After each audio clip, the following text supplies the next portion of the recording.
Halo semua, balik lagi di channel Toraokun. Sebelum pembahasannya dimulai, silahkan klik tombol subscribe dan aktifkan lonceng notifikasinya supaya kalian gak ketinggalan info dan teori terbaru seputar One Piece.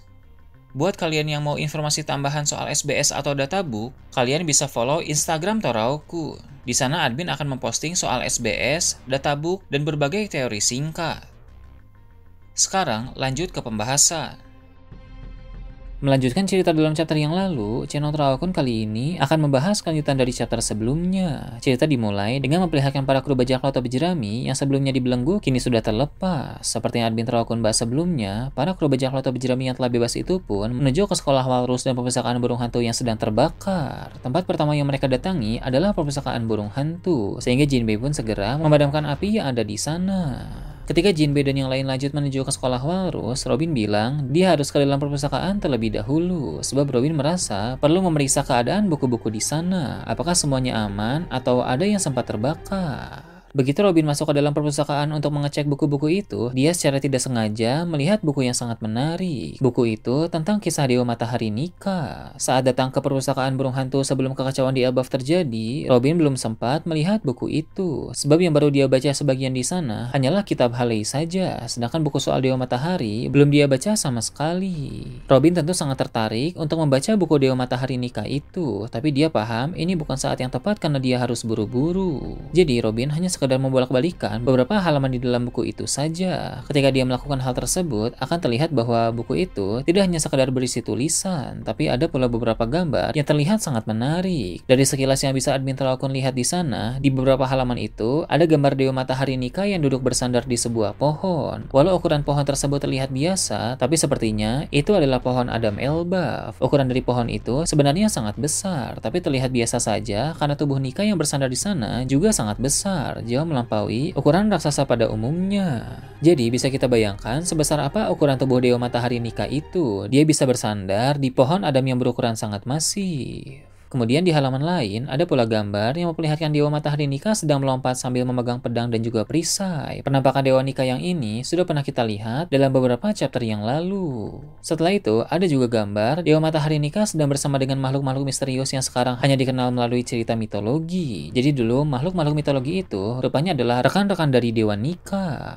Selain itu, ada pun gambar yang memperlihatkan Nika berada di sebuah kota atau kerajaan yang sangat aneh dan misterius. Tentu kerajaan itu adalah kerajaan kuno yang sudah ada dari zaman Dewa Nika pertama. Di halaman samping dari setiap gambar itu pun ada pula tulisan-tulisan yang panjang. Sekilas tulisan yang Robin baca adalah soal kekuatan sejati Nika yang bisa menetralkan kemampuan dari para iblis. Maksud dari perkataan itu adalah pemilik kekuatan Dewa Matahari Nika memiliki kekuatan alami untuk melemahkan para iblis, yang mana itu mencakup kemampuan regenerasi dan juga wujud iblis tersebut. Jadi bisa dibilang bahwa Luffy sebagai pemilik kekuatan Nika mempunyai kemampuan khusus yang menjadi kelemahan dari Im Sama yang merupakan sosok iblis. Jika Luffy bisa menetralkan kemampuan Im Sama, tentu dia juga bisa menetralkan kemampuan para ksatria suci.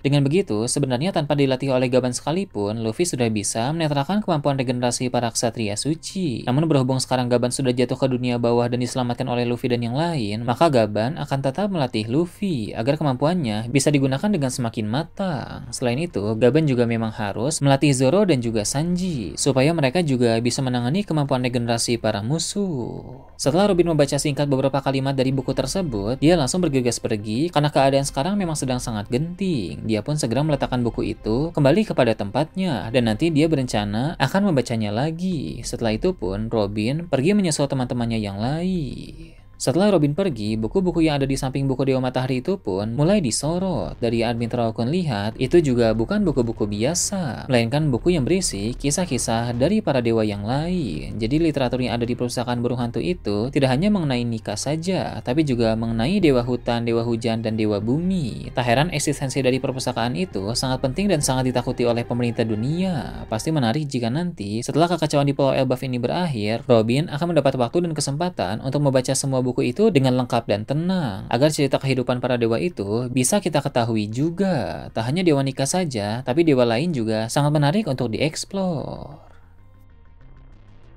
Berpindah ke tempat lain yang jauh dari sana, cerita memperlihatkan Kizaru dan armada besar angkatan laut yang menuju ke Pulau Hachinosu. Mereka dalam perjalanan untuk melaksanakan misi penting atas perintah dari Akainu. Sebab di Pulau Hachinosu sekarang sedang terjadi pertempuran besar yang melibatkan banyak pihak kuat sekaligus, seperti bajak laut Kagami, bajak laut Kurohige, dan angkatan laut dalam pasukan kecil yang dipimpin oleh Sengoku. Di tengah perjalanan menuju ke sana, Kizaru berbicara dengan Akainu melalui Denden Mushi. Akainu pun bilang padanya soal peristiwa terbaru yang menimpa Marijoi saat ini, di mana ada serangan besar yang dilakukan oleh pihak pasukan revolusi. Namun Gorosei telah memerintahkan Akainu agar angkatan laut tidak ikut campur dalam pertempuran utama di halaman depan Marijoi, sebab Gorosei ingin pemerintah dunia sendirilah yang membereskan itu karena Ksatria Suci sudah ada di sana.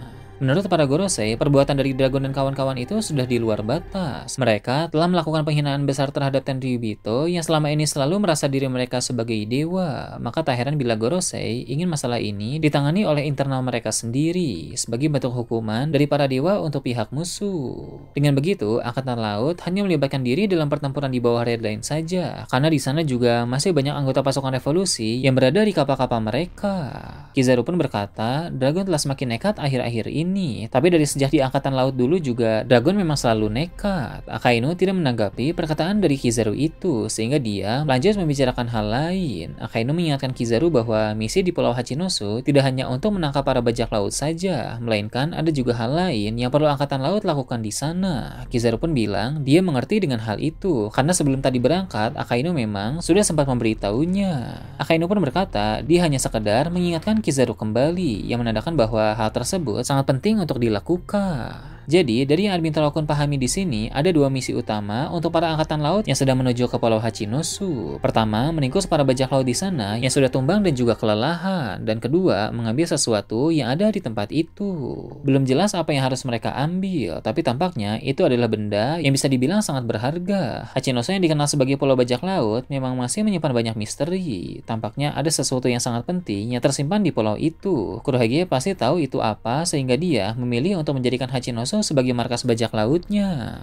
Setelah memperlihatkan Kizaru yang masih dalam perjalanan, cerita menampilkan keadaan di Pulau Hachinosu, di mana pertarungan di sana telah berjalan dengan semakin panas. Dari semua pihak, sudah ada pula semakin banyak korban yang berjatuhan, walau mereka ini hanyalah para keroco dan bawahan saja. Sedangkan untuk para petinggi atau orang-orang kuat yang ada di sana, mereka masih bertarung dengan sekuat tenaga. Diperlihatkan juga saat ini, Kobi sedang membawa puding yang dia tolong dari dalam sel penjara Hachinosu. Kobi pun segera pergi ke area bagian pantai, di mana di sana sedang terjadi pertarungan antara Sengoku dan Garp melawan Shiki dan para aliansi terkuat Kurohige. Kobi pun terkejut saat tiba di tempat itu, karena dia melihat keberadaan sang legenda Shiki. Kobi memang tidak mengenal Shiki secara pribadi, tapi saat Kobi mempelajari soal para bajak laut besar, dia pernah membaca tentang Golden Lion Shiki dan juga melihat fotonya. Walau sekarang Shiki tampak lebih tua dari yang ada di foto tersebut, tapi tidak sulit bagi Kobi untuk mengenali orang itu. Sementara itu, di tengah pulau, pertarungan antara Sans melawan Kurohige masih berlanjut. Kurohige sangat terdesak karena berbagai kemampuan hebat yang dimiliki oleh si rambut merah itu. Kurohige pun bilang kepada si Ryu, dia tidak menyangka sekarang ini Sans telah berkembang menjadi semakin kuat. Dulu, Sans dan Kurohige juga sempat bertarung. Saat itu, Sans memang sudah cukup kuat, tapi seingat Kurohige, Sans yang dulu tidak sekuat sekarang ini. Sans yang sekarang ada di hadapannya itu benar-benar berada di level yang berbeda. Dalam pertarungan pada masa lalu, Kurohige pernah berhasil memberikan luka di mata kiri Shanks, tapi sekarang Shanks benar-benar sangat sulit untuk disentuh. Perkembangan Shanks ini sangat pesat. Dia terus bertambah kuat hanya dengan haki dan teknik berpedang saja. Bisa berkembang seperti itu tentu merupakan perpaduan dari latihan keras, pengalaman, dan juga bakat yang luar biasa. Kurohige pun menyinggung bahwa Shanks berasal dari keluarga Vigarland, sehingga dia dianugerahi potensi bakat yang sangat tinggi. Kurohige yang kini akan mengaktifkan Awakening Yami Yami no Mi pun berkata, serangan yang akan dia gunakan ini akan sulit untuk ditangkis atau dihindari. Dari yang Kurohige lihat di sana pun, dia menyadari bahwa stamina Shanks sekarang sudah sangat menurun. Seperti yang Admin Terokun bahas sebelumnya, Shanks memang telah mengaktifkan mode 3 haki tingkat tinggi, sehingga dia bisa unggul melawan Kurohige di sana. Namun, karena mengaktifkan 3 haki tingkat tinggi sekaligus dalam waktu lama, pasti menguras tenaga Shanks dengan sangat cepat. Kurohige menyadari hal itu pun tersenyum dan bilang, ini saatnya untuk membalas serangan.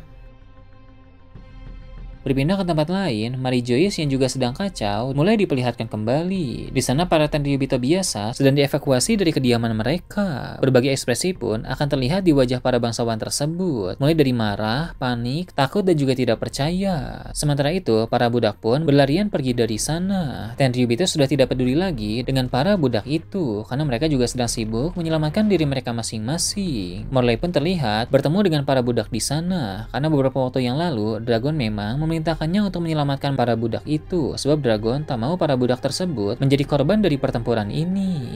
Kemudian diperlihatkan pertempuran yang ada di bawah Red Line yang melibatkan banyak anggota pasukan revolusi melawan pasukan angkatan laut. Dari kalangan angkatan laut ada beberapa vice admiral yang sudah cukup terkenal. Lalu dari pasukan revolusi ada pula ketua-ketua regu dan pemimpin-pemimpin markas cabang yang juga ikut serta. Jadi struktur organisasi dalam pasukan revolusi ini sangat teratur dan juga sangat kompleks. Di bawah para komandan masih banyak orang-orang dengan jabatan-jabatan yang lain. Mengapa pasukan revolusi bisa memiliki struktur sebagus ini? Karena Dragon dulu adalah seorang mantan marinir, sehingga dia tahu cara membentuk organisasi militer dengan sangat rapi.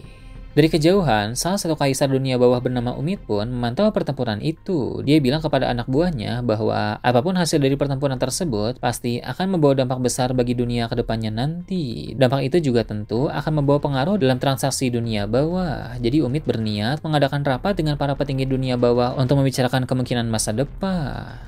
Kembali ke Mary Joyce, Dragon terlihat mulai beraksi. Dia memakai berbagai teknik, baik dari kekuatan buah iblis, haki, maupun ilmu bela diri saat melawan beberapa ksatria suci di sana sekaligus. Dia berhasil membuat mereka kerepotan di waktu yang bersamaan. Namun tiba-tiba, Galing Vigarland datang ke sana dan langsung menyerang Dragon. Seperti yang Admin Rokun bahas sebelumnya, Galing yang beberapa waktu lalu dihempaskan oleh Dragon menggunakan angin besar di pertempuran sebelumnya, kini telah muncul kembali ke Mary Joyce melalui lingkaran sihir. Kali ini, Galing terlihat sangat marah. Dia kesal karena Dragon menghempaskannya ke tempat yang sangat jauh dan malah pergi menyerang Mary Joyce. Galing yang marah pun mulai mengaktifkan kekuatannya. Dari pedangnya itu terpancar Hoshoku Haki yang sangat besar sehingga Dragon bisa merasakan tekanan yang sangat kuat itu. Dragon berkata bahwa Galing yang sekarang lebih kuat dari sebelumnya. Ini memang ciri khas dari keluarga Vigarland di mana mereka akan menjadi semakin kuat jika dalam keadaan sangat marah. Di sini jelas bahwa rematch pertarungan antara Dragon melawan Galing akan segera terjadi. Pertarungan mereka kali ini akan berjalan dengan lebih sengit, sehingga keadaan di sana akan menjadi semakin kacau.